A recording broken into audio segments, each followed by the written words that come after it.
Good morning, ni hao. The first thing I have to say is I will be speaking in English, but many of the presentations will be in Chinese, in Mandarin. So if you need a translation, please collect the headsets from outside.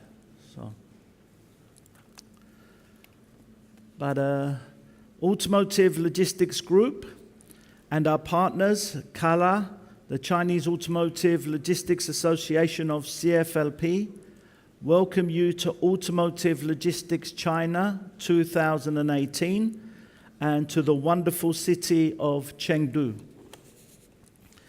I'd like to thank the Chengdu Expo Bureau and the Chengdu Port and Logistics Office for their invitation to come to their wonderful city and for their support. So to the Chengdu people, I'd like to say, 谢谢, 谢谢. My name is Louis Yakumi.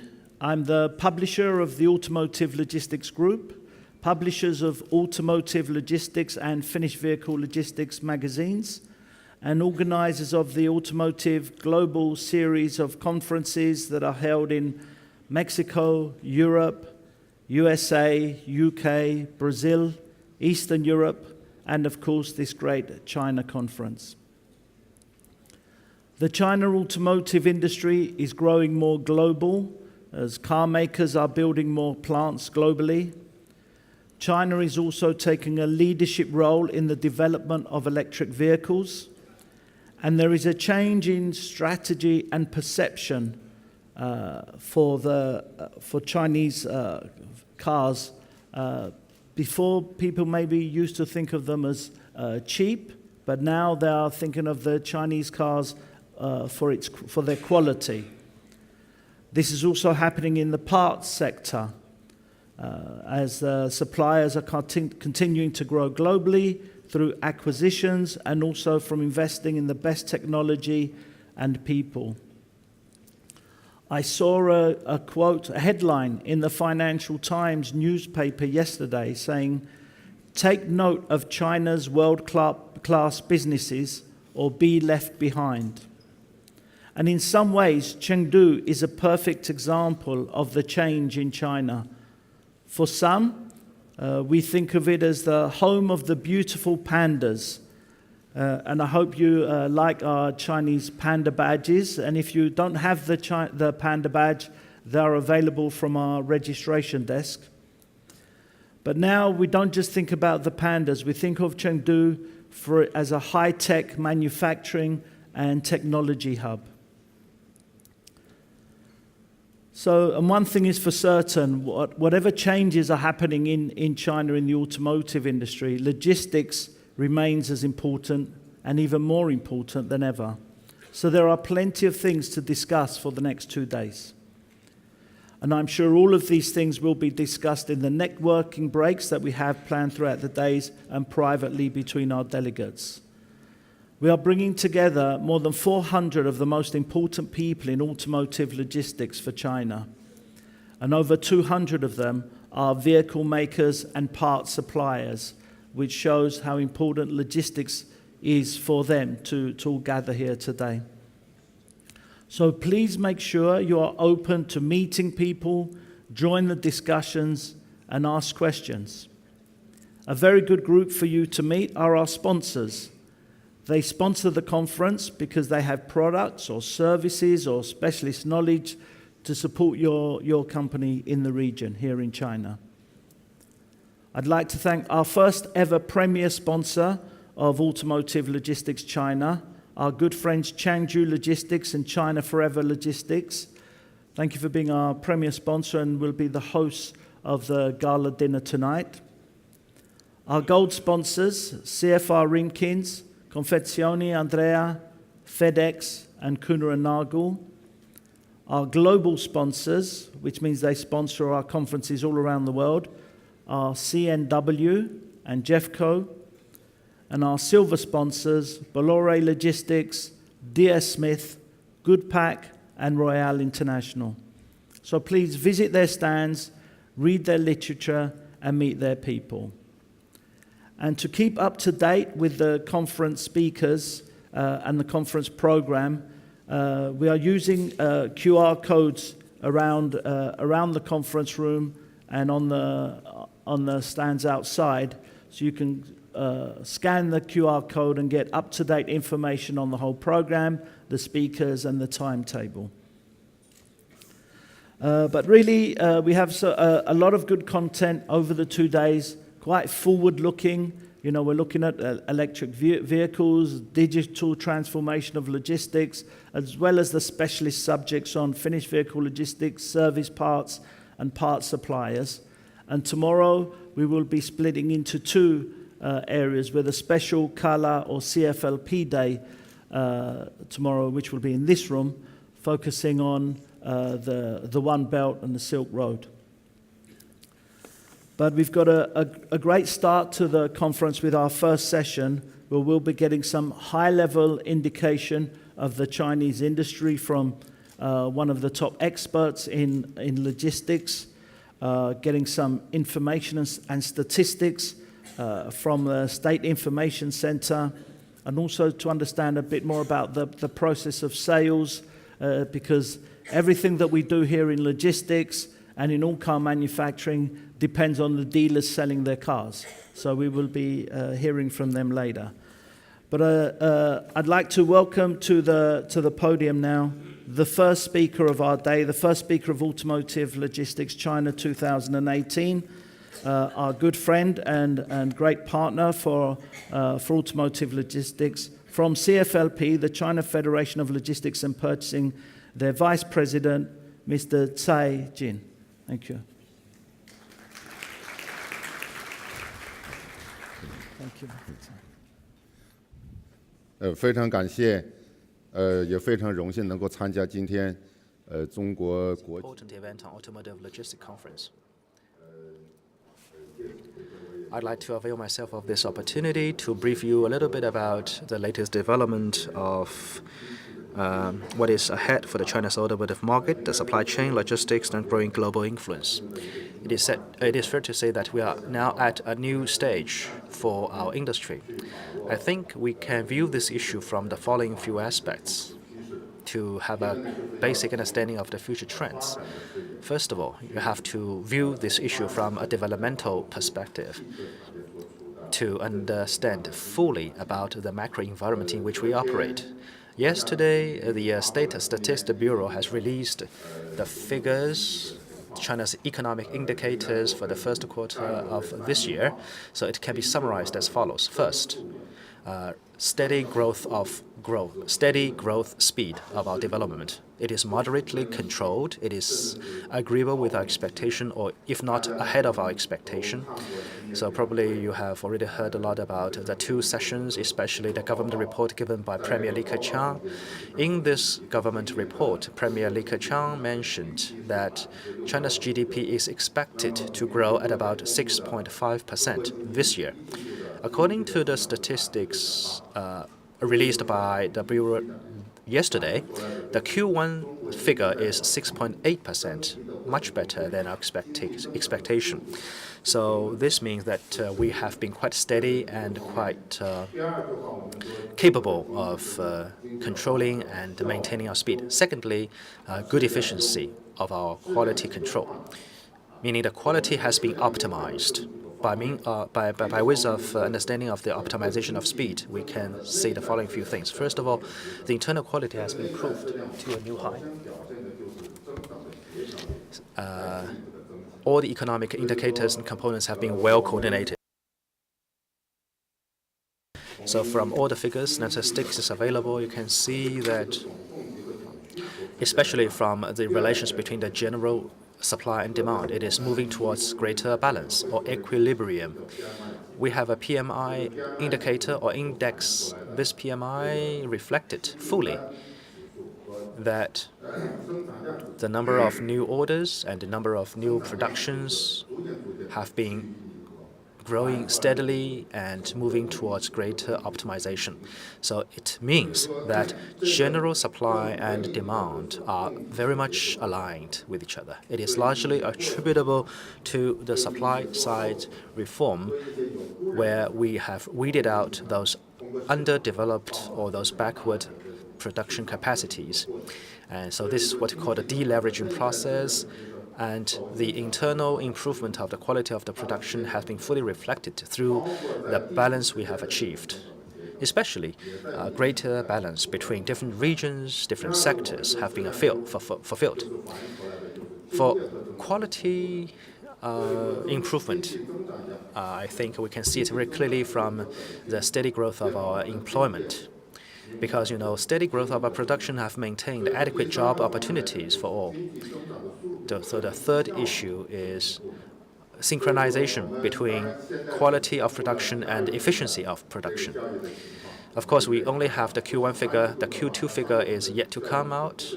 I think Q2 figure can only be better instead of being lower than that of Q1. So I think that indeed we can see from various figures that the efficiency increase volume is much better than our expectation. So from the above mentioned few factors, our major judgment of the China's economy is actually quite positive. And from the statistics released yesterday and also through our own internal figures, we can also see the following few things. First of all, refreshed driving force for the future. So if you conduct some analysis over the production capacity, just as the moderator has correctly mentioned, if you have done some analysis of our production now, you can see that the new driving force for China is already taking shape, making huge contribution for the future economic growth, especially from our internal PMI index, mainly represented by high-tech industries, high-end machineries, much faster than the GDP growth of the whole economy. So it is fully reflected in the form of a new driving force, making much higher contribution to China's economic growth in general. So we are quickening our steps to analyze some of the relevant index in this connection. So within the next 5 or 7 years, I think probably within the next 5 years, the new driving force will take its new form, contributing over 50% of the annual GDP every year for China. So this is our judgment. For Q1 statistics, you can see very clearly that China's economy is developing steadily, rapidly, with improved quality and high efficiency, especially with the formulation of the new driving force. So this is the key summary of what I've talked about so far. And against such a background, I think our auto market will be under really very positive influences. So I fully agree with Louis has mentioned about his judgment and comment on the future industrial growth, especially the auto growth. High-end, high quality, and high efficiency. So these three highs will be the key features for the future industry. I think this is the very basis upon which we can really establish our own corrective thinking about the future. So this is the first main part. Secondly, we have to take a further look at a refreshed stage of reform and opening up by the Chinese government from a bigger perspective. You can see very clearly that President Xi Jinping made an important speech over the Boao Forum not long ago. He mentioned 4 things. First of all, opening even wider to the outside world, to lower the threshold of market entry, to optimize the environmental climate, and to beef up our support for IPR protection, and to be always on the active to increase imports. So in the above mentioned few aspects, he has specifically mentioned auto industry to lower the threshold for market entry, to raise the capital cap for foreign equity participation into the China's industries. Madam Huang has also mentioned from the NDRC's perspective that actually yesterday it has already made known to you already yesterday that within 5 years, NDRC mentioned that the foreign equity participation restrictions will be lifted little by little in a phased stage. And over the BFA Forum or Boa Forum Asia, President Xi Jinping mentioned that China's market is an open one, open to the entire world, instead of only being open to one specific area or one sector. Especially for our auto sector, it is an area in which we will expect much widening of our policies. So we will see much quicker steps and much wider steps and bold moves in this direction. So you can take a look at what new policies are to come in this connection. It means not only a challenge, not only an opportunity for China, but also a great opportunity to all interested parties from all around the world, especially for our auto industry. So that's the second main part that I've covered so far, opening to the outside world even wider. Thirdly, the third key word is innovation. It is the only channel through which we can understand fully about future development direction of high-tech industries in China. Innovation can be fully represented through the application of new technologies in all sectors, including our auto industry. 3 sectors will be very important. First of all, new energy, especially new energy technologies, will be critical to our auto industry in the future. I took a look at the figures for the first 3 months. I will leave more specific talk to Madam Huang because this is her cup of tea, but in my perspective, the new energy cars sales volume has been doubled, if not tripled, over the past few months. You know, for new energy vehicles or NEVs increased by 115% for the first 3 months, and the sales volume of NEVs also increased by 150%. Really rapid growth. It is not a sporadic growth, but a sustained direction and a constant phenomena. So for us, CFLP, we have always been a boost behind the sales and production of new energy vehicle. Especially for inter- and intra-city transportation, many car auto manufacturers are developing the logistics distribution of NEVs. So Mr. Zuo Xingguang is a key expert at this particular sector, so probably he will give his comment in this connection later during the next 2 days. So NEV technologies will be very important for you to bear in mind. It is an irresistible trend, especially in China. It's developing by 150% per month. Just think about it. This is really a high monthly figure. This is the first keyword. Second keyword is high intelligence speed of growth. I'm a layman in this regard, but I heard from other experts that autonomous driving will be the future trend, especially the high intelligence car. Currently, we are way ahead in comparison with the previous primitive models. There are 5 layers, so I won't come to details of these 5 layers before we can achieve the fully automated driving, or FAD.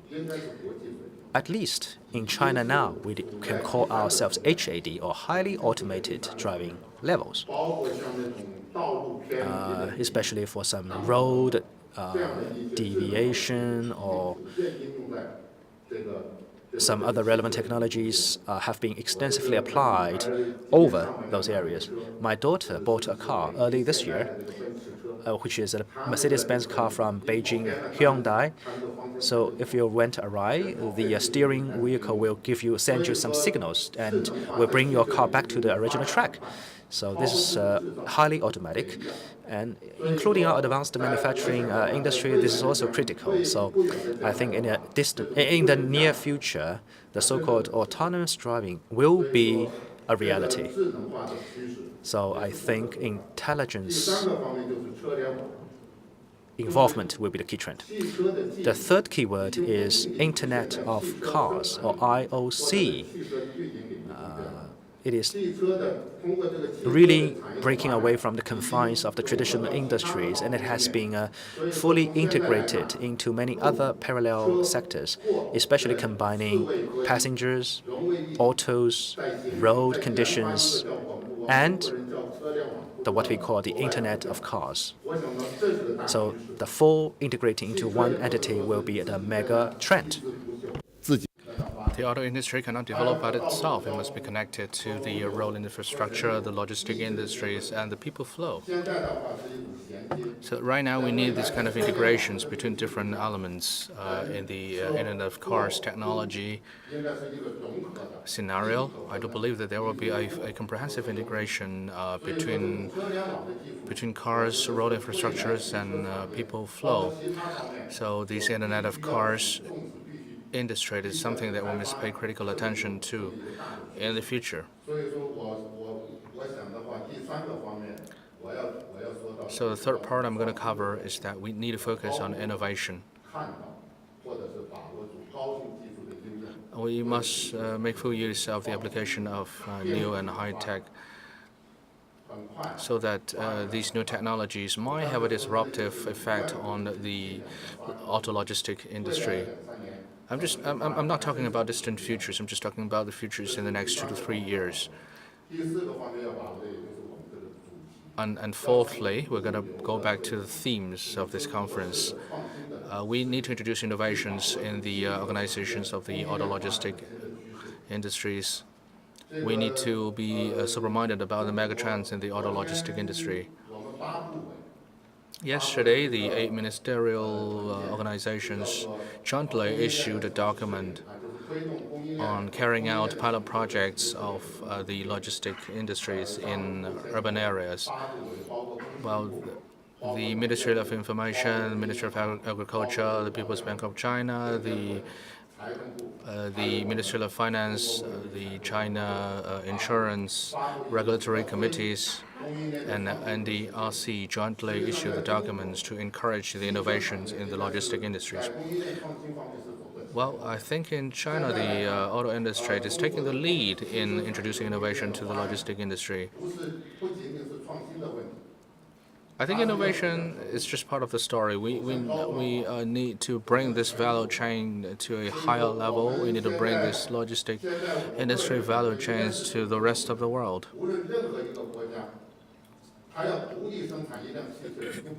Well, right now it is impossible for any individual countries to manufacture a car of its own. Auto industry is a global industry. Therefore, we need a global logistic industry to support this globalized auto industry. So in the future, no matter whether it's Chinese auto industries or foreign auto industries, we must move forward to establish an international logistic network and the integration of resources, in the optimization of the process, and the optimization of the organizations. So these are some of the areas we need to pay critical attention to.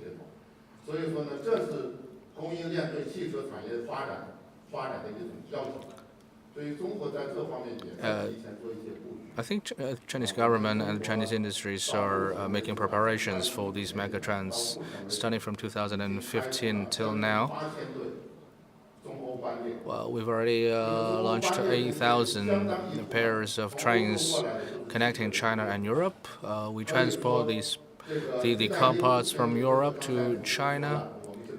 As the chairman of the conference just said, in the next 2 days, we're going to have a dedicated seminar on Belt Road Initiative. So right now we got 8,000 trains running between China and Europe.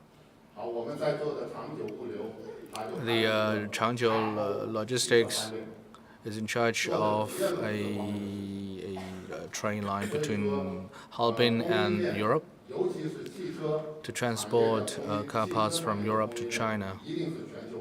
So I do believe the auto industry as well as the automotive logistic industries are globalized.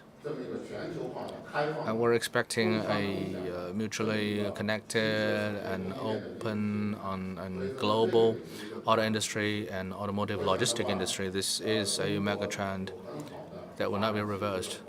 We enjoyed a pretty favorable environment for the development of the automotive industries in China and the logistic industry in China.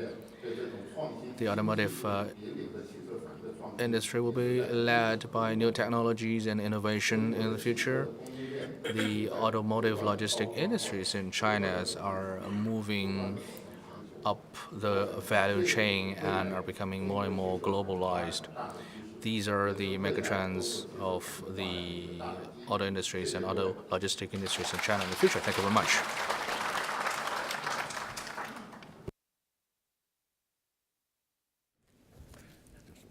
Thank you very much, Mr. Tsai Jin. A very positive opening to the conference and highlighting what a very exciting time we have ahead for the Chinese automotive industry and therefore, of course, for the Chinese automotive logistics industry. The key messages there, I think, is the opening of the automotive industry for investment and globalization, the need and desire and bringing forward of innovation, perhaps something that China was considered to be lacking in the past, and the continuing, particularly perhaps for logistics, high growth, high quality, high efficiency, the message is for our industry. So I think a very good start, and it's good to see such positivity and growth in the Chinese automotive industry. Next up, to get some more information on the development of the industry, I'd like to welcome from the State Information Center for Information and Industrial Development Department, the Vice Director, Ms. Huang Yumei. Thank you.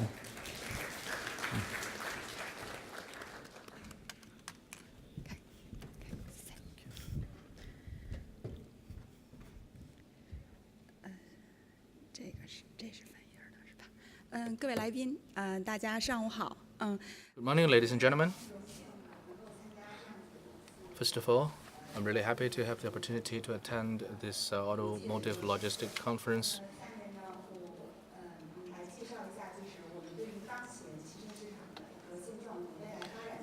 I'm going to share with you my observations on the status quo and the future development trend of the automotive industry, a market in China. There are three parts in my presentation. First of all, I'll give you a general overview of the market. Secondly, I'm going to share with you my forecast for the development trend of the automotive industry market in China. And thirdly, I'm going to touch briefly on the management of the logistic industry. Talking about the current market, right now the Chinese auto market is the largest auto market in the world. In 2016,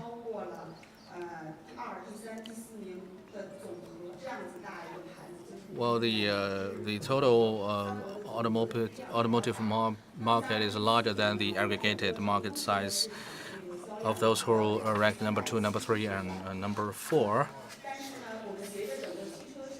in the world. As a result of the economic development, well, the GDP growth rate used to be more than 10%, and right now we're in an era of new normal. The GDP growth rate will be ranging between 6% to 7%. So there is a quite significant decrease in the growth rate of the automobile market in China. In 2015, the car market expanded at 11% annually, but right now the automobile market in China expanded or grew at about 6 to 7% annually. Take Q1 of this year, for example. The market grew at 6.1%. Well, this growth rate is not very high. But in Q1, there is an increase of the purchase tax rate from 7.4% to 10%. So this 6.1% in the automobile sales growth is really a hard-earned result. 那么我们可以从终端评价的这个更能看出来，我们这有一个叫终端运营的一个景气评价指标。Well, this is目前整个销售的一个景气度。the business climate 我们把整个的状态分为5个档。of the end sales point. 偏冷、正常、偏热。So there are 5 types of this business environment: overheat, heat, normal, cold, and overcold. I would say that talking about the business environment, it's still in this normal band. 有5%，上调到7.5%。Well, last year the purchase tax increased from 5% to 7.5%. But last year the forest centers were facing a very difficult business environment. But this year, I think the market turned for the better. 那我们也分析了一下原因，我们觉得是有3个方面的。 I think there are a couple of reasons contribute to this strong growth. First of all, we still have a very strong demand generated by economic growth. As Mr. Tsai said, the Chinese economy performed pretty well in Q1 this year. And in Q1, the automobile market still grow with a very favorable number. Anyway, the baseline last year was not very high. In 2017, the real estate market was pretty hot, so a lot of people used money to buy real estate products instead of the automobile products. So some of this automobile demand was diverted into the real estate market. 另外一个也是有去年底因为一些特定的一些政策导致的人口回流。 Toward the end of last year, thanks to some policy influence, some of the populations moved from cities back to the rural areas. This is the GDP growth rate in Q1 this year, which is about 6.8%. I think it exceeded the market expectation. Last year, the economists forecast that there might be a decrease in the growth rate of the GDP growth in Q1 this year. And in Q1 this year, the newly added bank loans is about 1.4 trillion RMB yuan, 14% of increase over the same period of last year. That also exceed expectation. The change in the purchase tax also have some negative impact on the automobile market demand.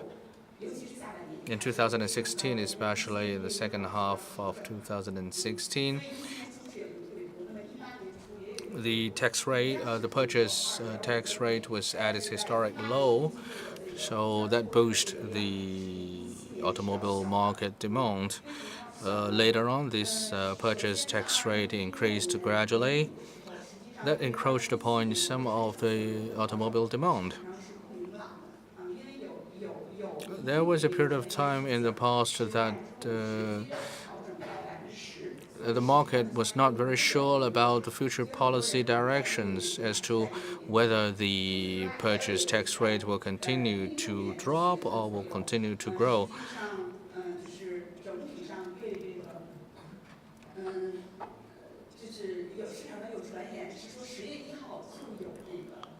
Well, in 2016, there was rumor that the purchase tax rate would increase after October the 1st. So we can see that there was a significant increase in car sales volume in the second half of 2016. Right now, the market sentiment is desensitized with the purchase tax rate. the car plate license restrictions as well as the environmental protection policies have some negative impact upon the automobile demand in urban areas. In China, in 2017, the blue bar represents the car sales in the cities where there were environmental protection campaign.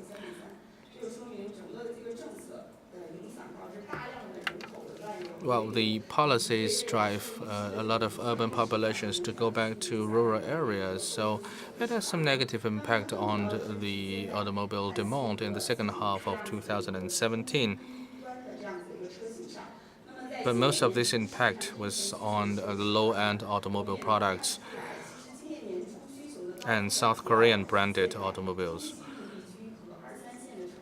Well, this year, a similar effect has been spotted in the western part of China and Tier 2 and Tier 3 city, and most of this impact is still on the low-end automobile products.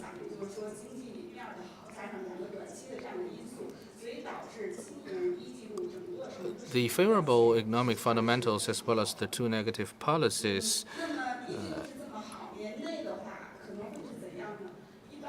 generated a 6.1% in the growth rate in the auto market in China in Q1.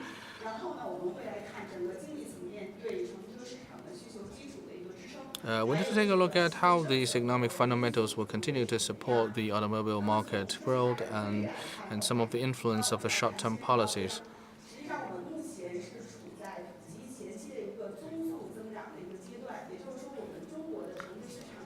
Well, right now talking about the passenger car market, the rapid growth, the period of the rapid growth rate was gone, and we're now entering a period of time where we can only enjoy the moderate growth of the passenger car market. So this is what we call the era of a mid-speed growth rate. Right now, the growth rate of the passenger car market annually is about 6 to 7%, at par with the GDP growth rate. But I still believe that there's an ample space for future development of the automobile industry and market in China. The population density in China is about 300 people per square kilometers. This is what we call the effective density. I'm not talking about the western part of China where the population density is really very low. Well, that population density is similar to Western Europe. In Western Europe, the vehicle population is about 300 per thousand people. So roughly, we believe eventually China will have a total of 600 million vehicles. And most of the growth will be generated in the passenger car market. I believe it will still have a growth rate of about 10 million passenger cars per annum in the next couple of years. The Q1 GDP growth rate is 6.8%. It's pretty good, but I think that 6.8% GDP growth rate is very difficult to sustain throughout the whole year, partly because of the trade wars between China and the United States. And in Q1, the newly added bank loans to stimulate the economic growth. But that kind of bank loans will not be sustained throughout the whole year. We believe the annualized GDP growth rate will be 6.6% this year. It's still higher than our forecast last year, which was 6.5%.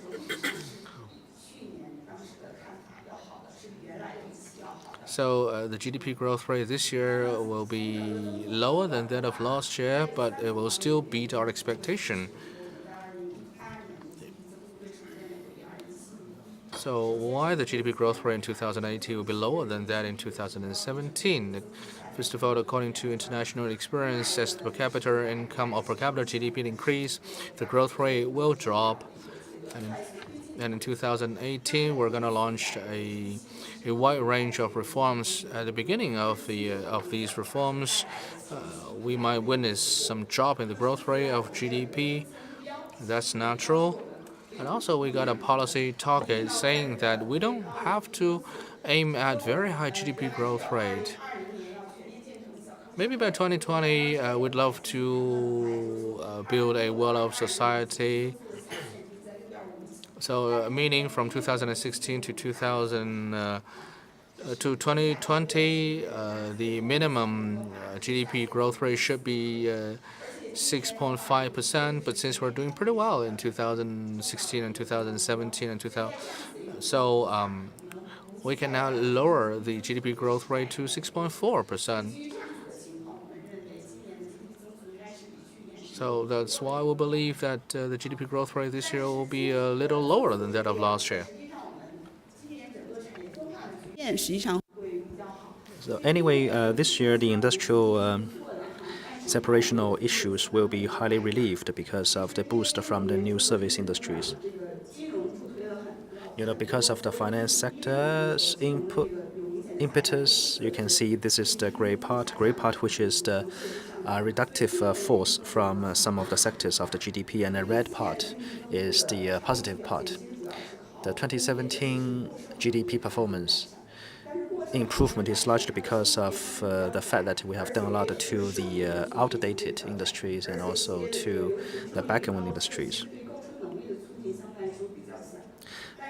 But still, you can see that in year 2018, according to the previous speaker, we have already been quite clear about some of the main factors behind the current round of growth, for example, AI and also information industry and new technologies. So there will be a much larger audience which will be benefiting a lot from such a growth. In 2018, the government will be dedicated to shortening the income gap and also to do a lot for the rejuvenation of the countryside, and also try to help those mid-income families to buy cars. For example, here you can see we have so-called transfer areas, demonstration zones from the Tianjin and Beijing. So in Tianjin and Beijing, the logistics warehouse and other low-end industries will be transferred to Baoding of Hebei province, and for electrolyte and high-polluting industries, it will be shifted from Hangzhou to Jiangxi and Anhui province this year. 2018, you can see we will see continuous regulation and control of the real estate market in China, and there will be a release of more capital to the car purchase.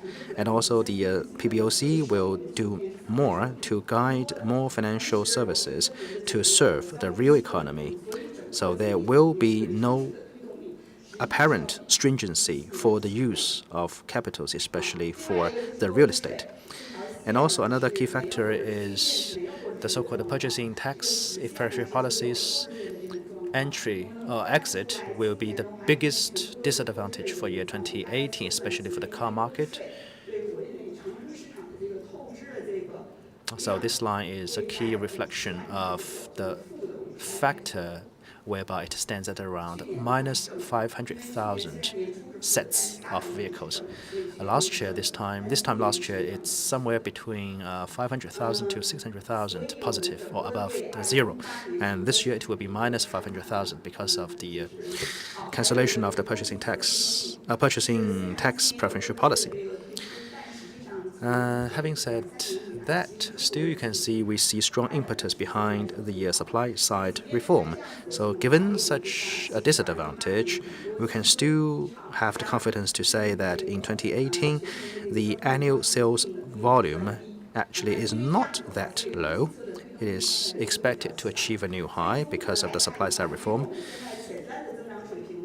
If you consider the potential growth rate, which is about 6.5%, and not to mention some of the other main factors as the previous speakers has mentioned, we believe that the potential growth rate 6.5%, other economic factors up by 1%, purchasing tax impact minus down by 2.5%, the impetus by supply side reform up by 1%. So in altogether, totally, the growth rate for the auto market in China is about 6% or even above. So the total sales volume will be very likely above 25.3 million vehicles. Lastly, I want to touch a little bit about the treatment of the transportation vehicles for cars. Actually, according to us, the statistics and the surveys, actually the real compliant vehicles or real proper vehicles account for less than 5%. In other words, those unlawful vehicles account for over 95% of the total, especially for road transportation for vehicles. So this year we have launched the GB 1589. I mean the new revisions based upon the original previous version by year 2018. So some of the relevant standards and parameters of the road transportational use vehicles have been amended, stressing both safety and efficiency. So it has also clear stipulations over the size of the vehicles for the transportation of cars. And you can see these are some of the links and some of the key figures. And also, you can see that in the future, the transportation capacity, supply and demand formula will have a structural reform. The waterborne transportational capacity is likely to top 2 million vehicles times or sets by year 2018.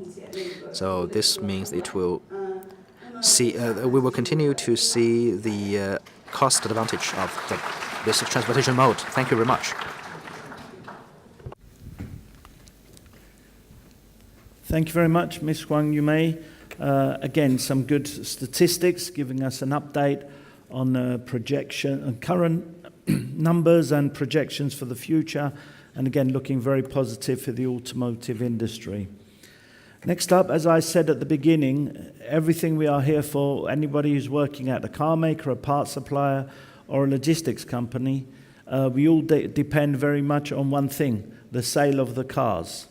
So next, we will have a presentation from the Deputy General Secretary and Director of Industrial Coordination Department from the China Automobile Dealers Association, Ms. Lang Shueshong. Thank you. Yeah.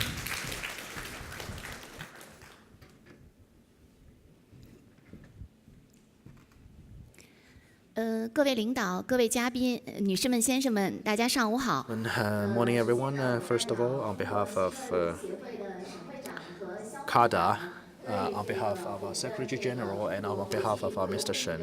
Chairman Shen, I'd like to express my congratulations on the opening of this conference. I'm very happy to share with you a little bit about our knowledge about the automotive dealers' perspective and the automotive circulation market trend.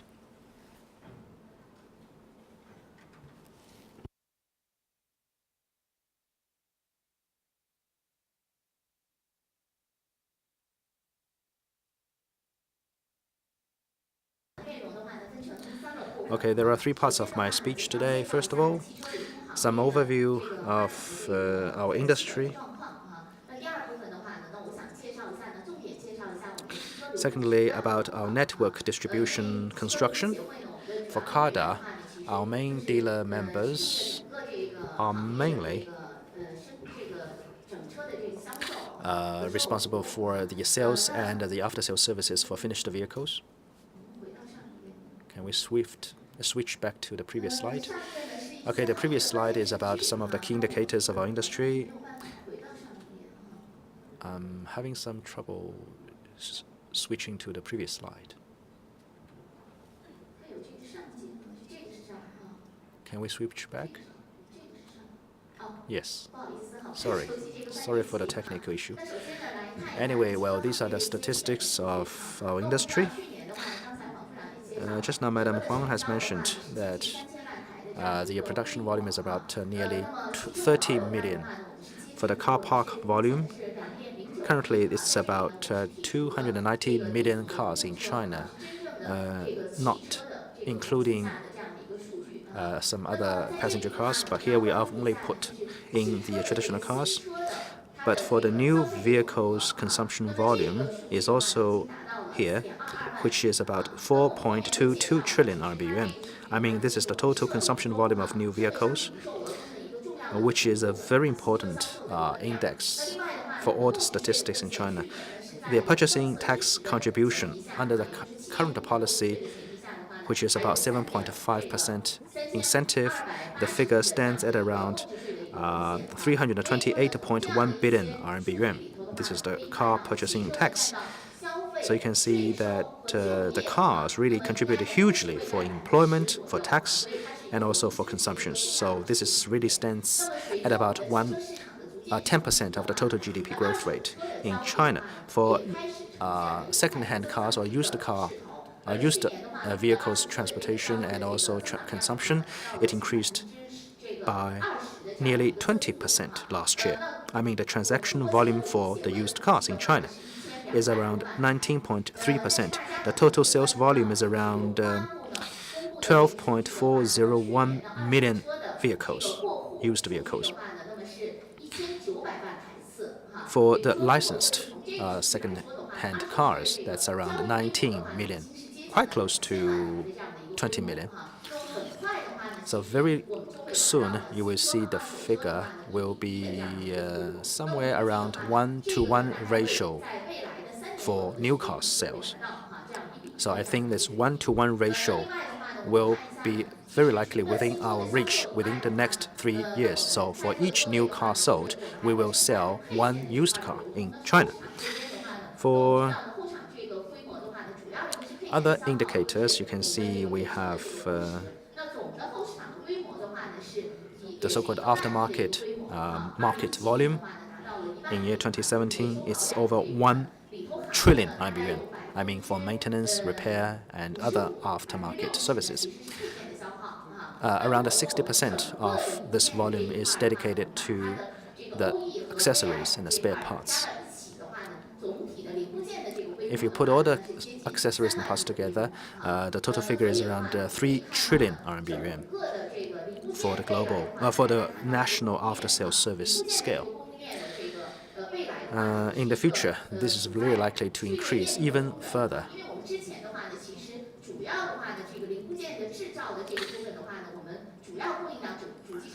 Previously, some of the figures are not calculated using this method, but rather under the category of the so-called OEMs. But now we can single this part out and to use a standalone part to describe its sales volume. It is a clear testimony to the increasing importance of accessories, spare parts as a part of the after-sales services industry. For the total number of authorized dealership networks in China in all car companies, the figure is around 28,531 4S stores in China. And also, if you calculate the number of the maintenance companies for autos or vehicles in China, so in China currently we have over 400,000 such companies dedicated to repair and maintenance of vehicles of various kinds. So this is the basic overview of our industry. Another key figure is the auto insurance premium scale. For car insurance, the current market stands at about 752.1 billion RMB yuan.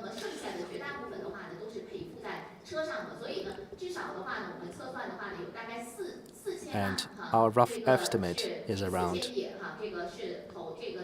400 billion is dedicated to the after-sales market generated by the insurees. So these are the basic facts and figures.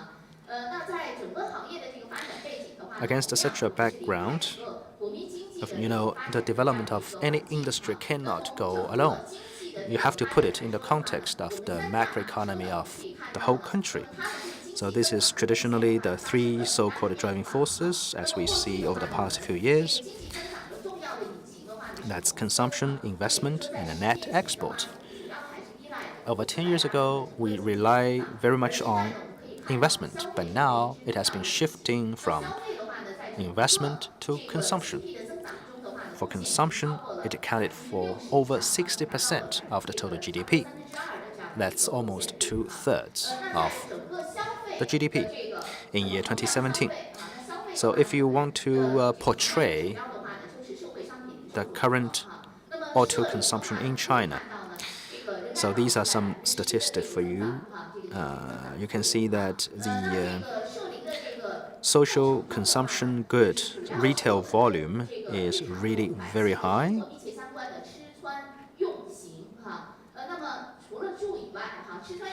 Which is around 36 trillion RMB in year 2017, up by 10.2% compared with the previous year. And for auto consumption volume, it's really up by 5.6% compared with year 2016, accounting for about nearly 12% of the total volume of the social consumables. Another key factor is the car purchasing power in the rural areas of China. So you can use the per capita GDP to describe the per capita purchasing power, especially for the rural areas of China. So here you can see the correlations between CPI, the per capita net income of the rural households, and the angle coefficient of the rural and urban residents. So you can come up with this slide. So we can use this angle coefficient to reflect life decency and the capacity for buying a car in the rural areas. So you can see very clearly that the higher the angle coefficient, the poorer we are. In other words, you will allocate more money for food. So you can see that before the reform, the angle coefficient is around 0.7. But now, this figure is down below 0.4%, 0.4. In rural areas, the angle coefficient is also under 0.4, if not under 0.3. When it goes any lower than 0.3, it means they have more money for buying a car. Or if it's lower than 0.2, that means they are much richer than they used to be. So it is fair to say they are already. We can already call our China's rural or countryside as well-to-do countryside now. But still, some regions we still need to collect accurate information and the statistics from these areas. So this tells us that we still have a lot to go. Anyway, in the future hope lies in the areas in which we see people. So long as there are people living together, then there will be new market potentials for those who are yet to possess a car. So you can see that the rural areas accounted for about 60% of the total population of China, and they will form the backbone or the main pillar for the consumption of future car productions. Over the past 3 decades, you can see this is the clear line. We can divide the whole period into 3 parts. The first part is the period for the rapid growth. You can see that the cars become a product for the families in the urban areas. But for the second stage, especially for the first 10 years in the new century, the CAGR rate is around 20%. The latest third stage, the second 10 years is about to end by year 2020, but still you can see that the CAGR is down apparently to about only 4.9%. The coming 2019 and 2020, what will be the growth rate? Just now, Madam Huang has mentioned that this is a positive judgment. Around 10 or 9 years ago, there is a study predicting what is the car CAGR rate by year 2020. because over 10 years ago, our main research areas were around the traditional sectors in comparison with Europe, America, Japan, and especially South Korea. So our conclusion at the time, in brief, is that the 8th to the 10th year after the second 10 years, almost all the countries have experienced a deep-lying change or transformation. So we are just at such a critical stage where there will be a deep-lying transformation of this industry. And I think that probably the ground zero will be somewhere around 2019 to year 2020, beyond which there will be new transformation of all industries, including our auto industries.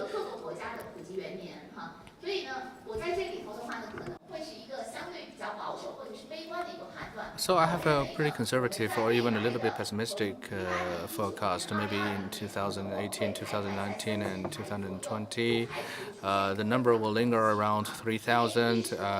Well, we cannot exclude the possibility of a negative growth rate, because historic experience shows that in a rapid growth period of time, there might be some contradictions or problems generated in this period of time. We've enjoyed rapid growth for 30 years. Probably in the next 30 years, we're going to see some sort of downturn or slowdown. So in the forecast of the future, we have to take into consideration some uncertainties, especially some external factors. Well, last year we enjoyed a 3% growth rate. Well, this is a low-speed growth, and this low-speed growth was stimulated by a reduction in the purchase tax rate.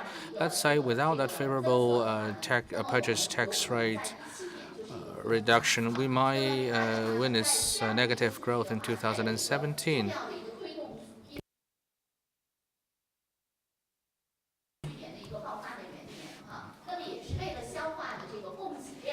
Well, last year we see an explosive growth in financial rental business. So we saw the emergence of many companies doing the financing rental businesses. Let's say in 2018, can we still sustain the 3% or 5% growth? According to our surveys on the dealers, most of the dealers believe that the growth rate will be less than 5%. Based on our study of the historic statistics, I think we shouldn't exclude the possibility of a zero growth rate or even a negative growth this year.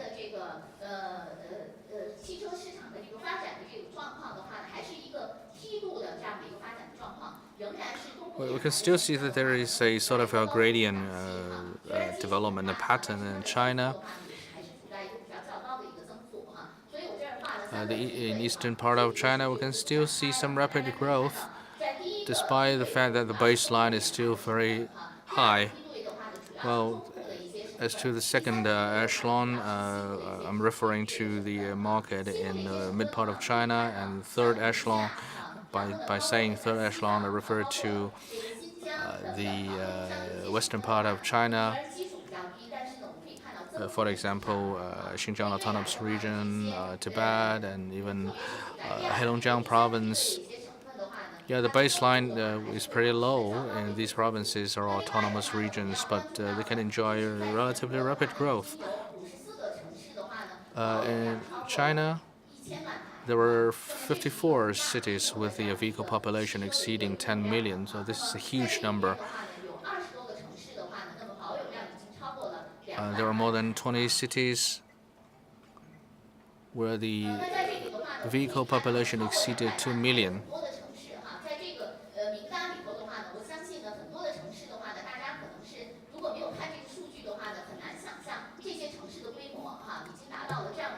Well, without telling you these numbers or statistics, you might find it very hard to believe that these cities have such a high vehicle populations. The city where we're having this conference, the city of Chengdu, has a vehicle population of 4.5 million, making Chengdu the second largest city in China in terms of vehicle population, only trailing after only trailing behind Beijing. This is the after-sales market. The market is exceeded to 1 trillion RMB yuan. Talking about the distribution networks, I'm not going into details, but I'm going to tell you in general that there will be company groups that will be engaged in the dealers distribution.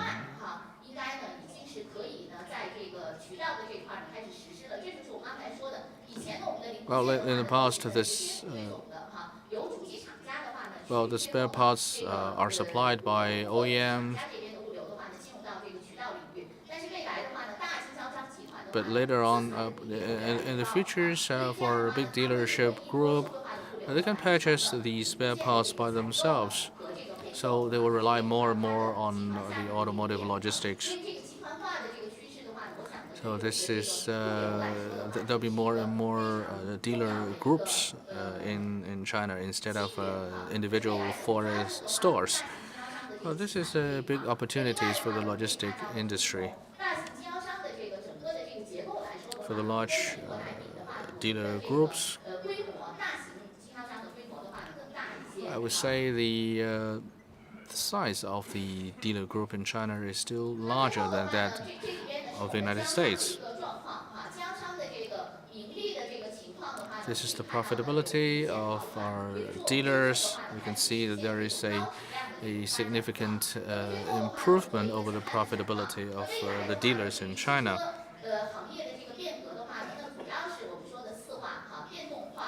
Electrification, sharing, smartness, and the e-businesses are four megatrends in the automobile industry. I think the Chinese policies are having some new impact on the automobile industries. There are new retail business models emerging in the Chinese market, which might have some impact on the traditional distribution networks. We can see there are more and more internet companies moving into the car manufacturing business. And there will be more companies moving into the distribution networks. In the after-sale market, there are many branded after-sale service providers.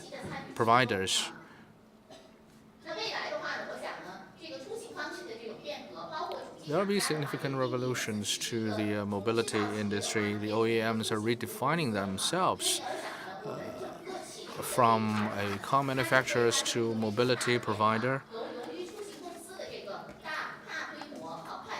Because of the large scale and rapid development of this mobility companies,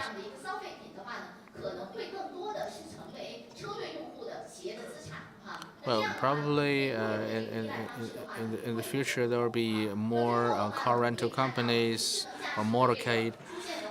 So that will there will supposed to be a huge demand for the logistic industry. From a spare parts supply point of view,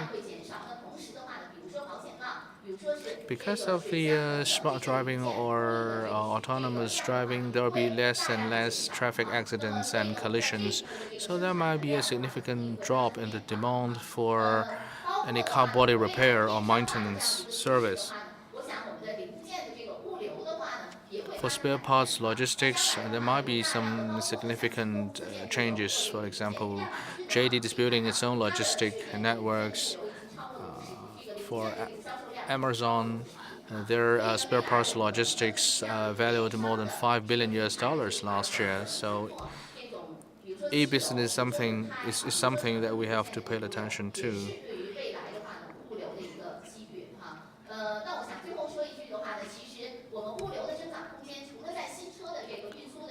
Well, apart from the new vehicle delivery, maybe second-hand vehicles is another growth point for logistic market.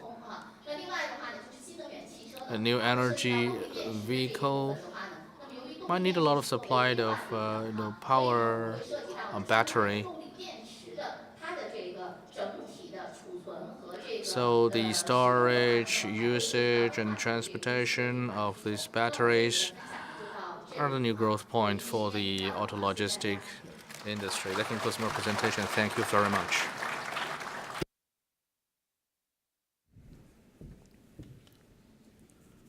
Okay. Thank you very much, Ms. Lang Xiaohong.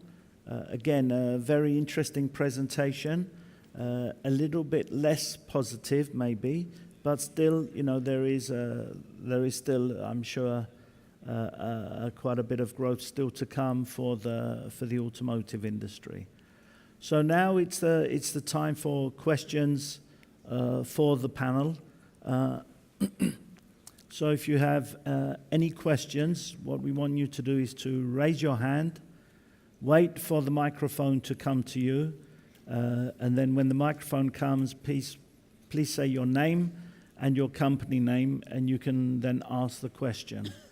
So if you have any questions, raise your hand and wait for the microphone, because that will help with the translation as well. But I have some questions in my mind as well already. Mr. Tsai, you said that your daughter has just bought a car, which is good to hear, because there is a fear in Europe particularly that young people are not going to buy any cars. They are used to living in the big cities. They can use Uber or Didi, as you have over here, and they are not even learning to drive. What is in China, are the young generation eager to buy cars, or are they becoming like others who are relying on car sharing or Didi, or are they still very interested in buying the cars? 你这个非常感。 Thank you very much for raising this question to me. This is a forward-looking question. My daughter bought a new car in February. Well, it's a locally manufactured Mercedes-Benz. It was a nice car. It is a nice car. My daughter is less than 30 years old, so she's between the old generation and the new generation. Well, she yearns for a new car, new house, and probably she also yearns for a new way of life based on new technologies.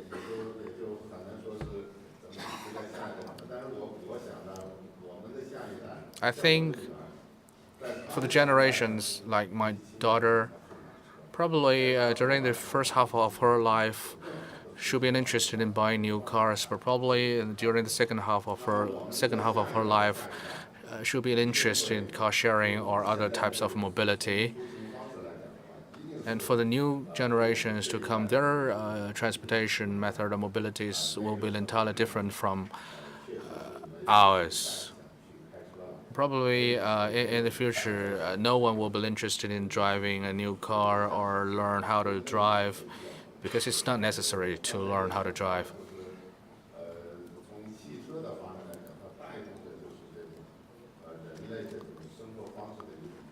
Well, car, or the invention of a car, revolutionized the way of life of the entire human society. Well, maybe in the future, thanks to the development of autonomous driving, the application of artificial intelligence, these technologies will totally revolutionize our way of life, our mobility. Our next generation and the generation of the next will definitely witness these changes. Thank you very much. Ms. Lang Xiaohong, for the dealers, we are seeing there is a change in even ways of selling cars now, with Tesla and the new electric vehicle companies are trying to sell cars directly, and I think Link, the Volvo Group company, is trying to do something similar. So what are the thoughts of the dealers is there still a strong future for the dealers? How are you going to be an important part of selling cars in the future? 首先， Well, first of all, we took notice of the new car manufacturers, for example, Tesla or Way or other new energy car manufacturers are coming into this industry. They're using different ways to sell their cars. 跟特斯拉的这个模式类似的话呢，就是采用厂家直营的方式。 Well, probably they will go into the direct sales mode like Tesla. These new manufacturers are committed to provide a better experience to customers, and they're committed to stay closer to the customers. Well, in the traditional way of car distributions, the forest center is the place where cars are sold. But in the new distribution method, these car manufacturers will stay closer to the customers and will listen to the customers directly. For those 20,000 forest centers, I mean traditional forest centers, I would say the traditional car manufacturers, they are moving into this new energy vehicle manufacturing business. So we can see that sometimes new energy vehicles and traditional vehicles are sold in the same distribution networks. But for new car manufacturers, they will establish their own networks by them all, or they use a new sales mode. Probably in the next 20 to 30 years, for forest centers, for dealers, the after-sales service will be an important part of their business portfolio. So it is up to them to provide more convenient and more efficient after-sales services to the customers so that they can sustain their business growth. A lot of dealers are engaged in the sales and service of the new energy vehicles right now. I think it's kind of process of integration or fusion. The traditional car manufacturers, they will move into the new energy vehicles. The traditional dealers, they will also sell some new energy vehicles, that's for sure. And I believe that there will be more and more new energy car manufacturers will rely on these existing distribution networks for car sales. And the next session after this one is about new energy vehicles. So anyone who is interested in that, please join us for the next session. And one more question from me for the panel is on the new government, I don't know if relaxation of tariffs. You know, we're still, all this has happened in the last week or so. You know, the US-China trade war, maybe 1 week, 2 weeks ago, it would look like it was going to be bad. Now it looked like it will be actually relaxed and everything will be good. If we look at it from the relaxed point of view that there's going to be lower tariffs and so on, what impact do you think this will have on Chinese car manufacturers, the Chinese-owned car manufacturers? Do you think it will allow the foreign car manufacturers to get stronger in China at the cost of the Chinese car manufacturers? Or do you see it as a big opportunity for the Chinese-owned car manufacturers to grow globally?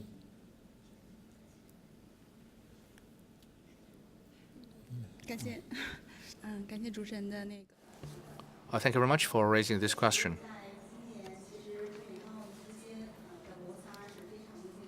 Well, for sure, there is apparent frictions in the trade area between China and the United States. There is some sort of relaxation right now.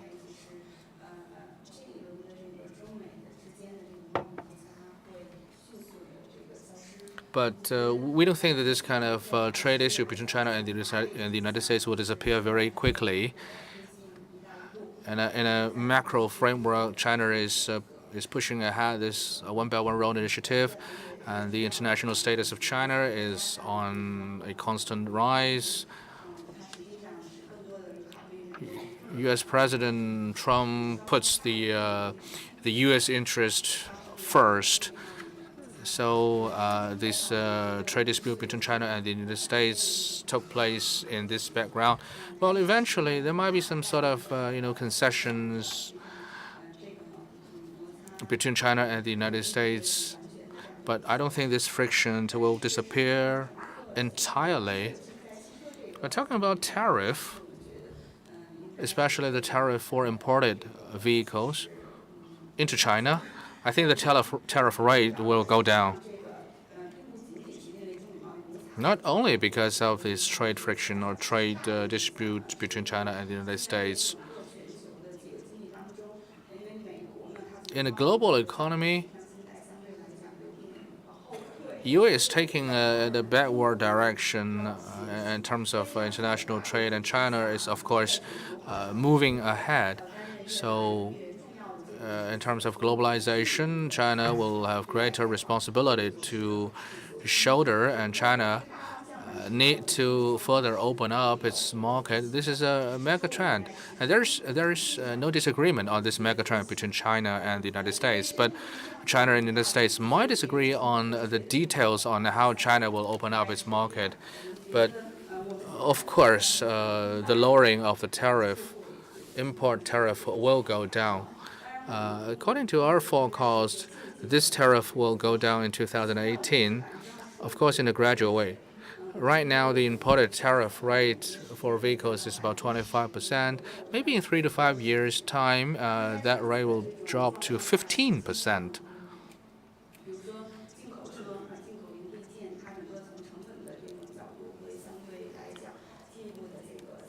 That, of course, will be a competitive edge for imported vehicles or imported spare parts. I think it is a positive news for the overall development of the automobile market in China. Foreign branded vehicles will benefit more from this policy. But right now, in China, the imported car only accounts for a tiny fraction of the total car market in China. So they only takes up a niche market. I don't think these imported vehicles will impact the general structure of the car market in China. Any questions from the audience, please?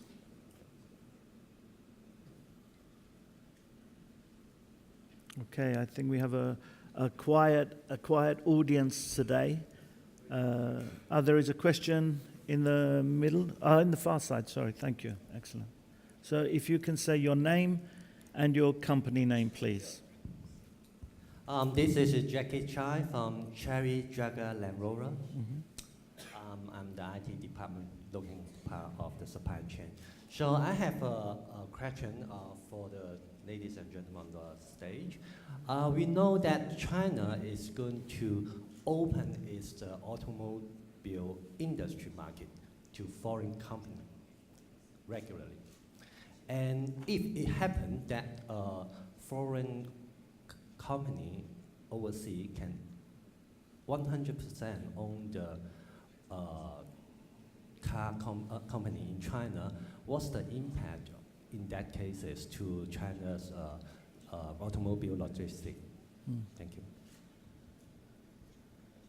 我用中文再重复一次，就是如果我们在那个大背景是我们 So the Chinese version of my question is that against the background where we raised the restriction of the capital of equities. Currently, the restriction is less than 50% for foreign capital, but if the foreign capital cap is released, so what type of impact do you think it will deliver to the Chinese automotive industry in the future as a result of foreign participation? Thank you. So I will say a few words and to see whether we have other comments from my panelists. So for the theoretical up to about 100% of its opening to the foreign capital, this is only a theoretical standard. Yes, indeed, theoretically it will deliver some impact. However, having said all that, we still need to view the whole issue from a developmental perspective or from a future perspective. if you take a look at the traditional automotive industry in capital and in technologies,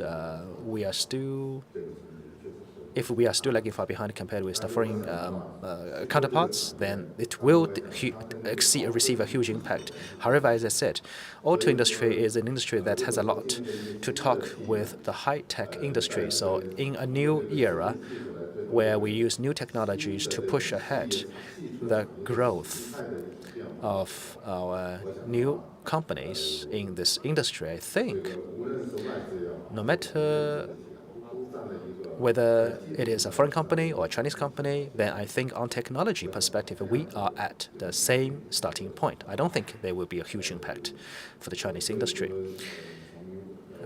I think the opening up per se is something that is addressing the needs and the challenges of our future. So we need to embrace the future in all heart, especially for the question you have addressed, like the equity restriction release. But as to the details, let's wait and see, and to see whether we have the two panelists can have something to say in addition to my comment. Okay, I will add a few brief issues. Yes, I fully agree with what Mr. Tsai has mentioned. Personally speaking, I think that the share equity restriction cap release is something quite natural. It is really on the agenda, but still, even if it is on the agenda, it has to be phased in little by little. Not all of a sudden or overnight can be achieved. For joint capital participation or whatever. So I think that we still need to wait until the market can embrace such a standard of the foreign capital participation from a low level to high level. And anyway, this is a new market for us, especially for NEVs or new energy vehicles market. In this new energy industry, no matter who you are, being from China or from America or from other countries, we are not that different from each other. So by 2020 or by 2025, we are going to open 100% to the outside world. Even if we do not open to the outside world 100%, still the foreign capital will still find their way into the Chinese market in other forms. But this probably will deliver much more huge impact on us. Actually, our own branded products have been developing quite rapidly, especially in the traditional diesel-powered industries or some other industries. I think that Geely and other local branded products have been quite popular in the Chinese market or even the international market. The self-branded markets and the R&D capacities or expertise that we basically or gradually acquire over the past few years as a result of the new internet industry, it really serves us a lot of good. Yes, indeed, the progress has been quite rapid and quite apparent for everybody to see. Against this backdrop, I believe we do not have to worry too much about the so-called restriction release. It will, in turn, incentivize us, our own domestic companies, to seek much greater progress. Of course, within some short period of time, there will be some keenly felt pressure. Probably this will be a new opportunity for new round of M&A of Chinese auto companies in the future. Even if there is no such policy release, there will be natural trend towards greater merger and a relaxation of or the acquisition of some relevant companies to form some groups.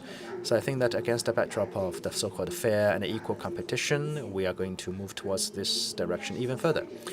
From the consumer's perspective, of course, there will be a diversity of offerings of services and products to us. This is something really good. This is really a new plus for the auto industry. Yes, as Mr. Tsai has correctly mentioned, this is also something that serves our future demand much better, despite the fact that the pressure will be felt in the near few years. So that's my point. Yes, indeed, the two speakers have already covered a lot. Indeed, according to my knowledge, the domestic companies actually are really welcoming such new policy change. So it does not serve to mean that if we really reach to lower the threshold, then we will give our own background to the foreign companies. No, this is not the story, not exactly the case. Especially over the past few years, for joint ventures establishment and for some other participations activities, I don't think you will see one-way traffic where you can see only the increase of the foreign capital participation, but rather you can see more participation of the Chinese capitals at the same time. So this is two-way traffic, not only a one-way traffic. So 50 to 50 ratio of shares is something that is hindering the progress of organization efficiency. So I think if we loosen the control of this share ratio, this will be a new impetus. Secondly, with more policies released, then I think our future business activities will be seeking after where the consumers are. So wherever there are new consumers, then there will be new businesses to develop. I think from this perspective, we do not think that there will be new phenomena where there will be oversupply of foreign capital into the Chinese market. Thank you very much. Very interesting question and some very interesting answers. And especially there at the end, it could easily be the other way. If you see the investment in car makers recently, it's more likely that the Chinese will invest in global car makers more so than the other way around. But thank you very much for our panel. I thought that was a great start to the conference, so thank you very much. We've overrun a little bit because the presentations were so interesting and because of the good questions. So we will start the next session at 11:10. So join us back in this room at 11:10 for a keynote presentation from Changzhou Logistics and then a discussion on electric vehicles. But please join us for our coffee and refreshments. Thank you very much.